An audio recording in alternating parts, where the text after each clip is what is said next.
The alarm goes off at 5 a.m., not because they have to be somewhere, not because anyone is making them. They just get up. Same time, every day, including weekends, including holidays, including the days when everything in them wants to stay in bed. And then the sequence begins. Water first, then movement, then silence, then something. Journaling, reading, planning, before the world gets loud. Always in the same order, always at the same pace. And if something disrupts it, if the alarm doesn't go off, or someone calls too early, or the routine gets broken somehow, something shifts in them. A low-level unease that follows them into the rest of the day like a shadow they can't shake. You probably know someone like this, or maybe you're someone like this. And if you've ever wondered what's actually driving it, not just discipline or good habits, the psychology underneath is far more interesting than most people realize. Let's start with what a morning routine is actually doing at a neurological level, because it's not just about productivity. Not really. Research from the field of habit formation shows that repeated sequences of behavior,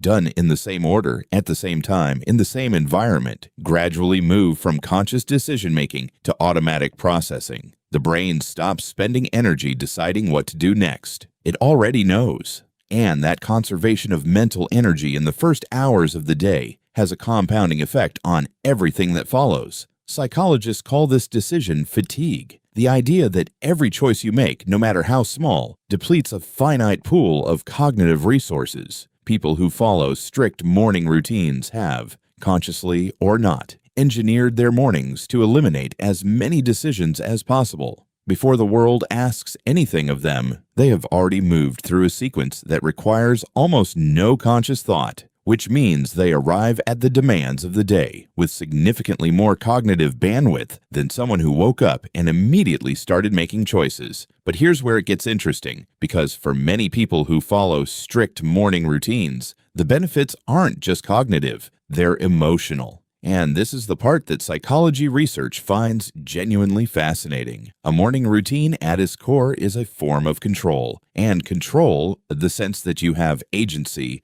over your environment and your time, is one of the most psychologically protective things a human being can have. Research consistently links perceived control to lower levels of anxiety, higher resilience, and stronger overall mental health. The morning routine isn't just a productivity hack. For many people, it's a daily ritual of reclaiming the one part of their day that belongs entirely to them. Before the emails arrive, before the demands start, before other people's needs enter the picture. The morning routine is the thing they do for themselves, on their own terms, before the world gets its hands on their day. And here's what nobody talks about. Many people who are most rigidly attached to their morning routines are people who experienced significant chaos or unpredictability at some point in their lives. Childhood environments with inconsistent rules, relationships where things could shift without warning, periods of life where nothing felt stable or predictable. For these people, the morning routine isn't just a habit. It's something deeper. It's proof, repeated every single day, that something can be counted on.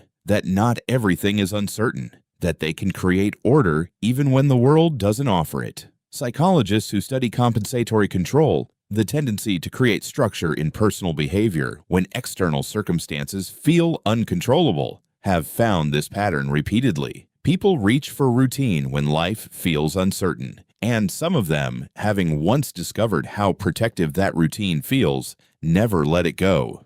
But wait. There's another layer that explains the almost ritual quality these routines often take on. Anthropologists who study human behavior across cultures have noted that morning rituals, in various forms, appear in virtually every human society. The specific content changes, the psychological function doesn't. Rituals create a psychological boundary between one state and another, between sleep and waking, between private self and public self, between who you are alone and who you become when the world is watching. The strict morning routine serves this boundary function. It's a transition, a psychological preparation, a deliberate movement from one version of yourself to another. And brains that understand this, even without being able to articulate it, hold on to their routines with something that goes beyond habit. It's closer to necessity. Let's be honest about something. There's a version of this that isn't serving the person at all, when a morning routine becomes so rigid that missing it causes genuine distress, not mild annoyance but real anxiety. When it starts controlling the person rather than the person controlling it, that's worth paying attention to. Rigidity that can't bend without breaking is not the same as structure, and the difference matters. For most people, though, the strict morning routine is simply one of the most elegant solutions the human brain has found to a very real problem. How do you create stability in a world that doesn't guarantee it? How do you start each day feeling like yourself before everything else asks you to be something else? How do you protect your best mental energy for the things that actually matter? You build a sequence, you repeat it, you defend it. And here's what's fascinating about the people who do this most consistently. It's rarely about the specific activities in the routine. It's rarely actually about the journaling or the cold shower or the meditation. Those things could change tomorrow. What doesn't change is the structure itself,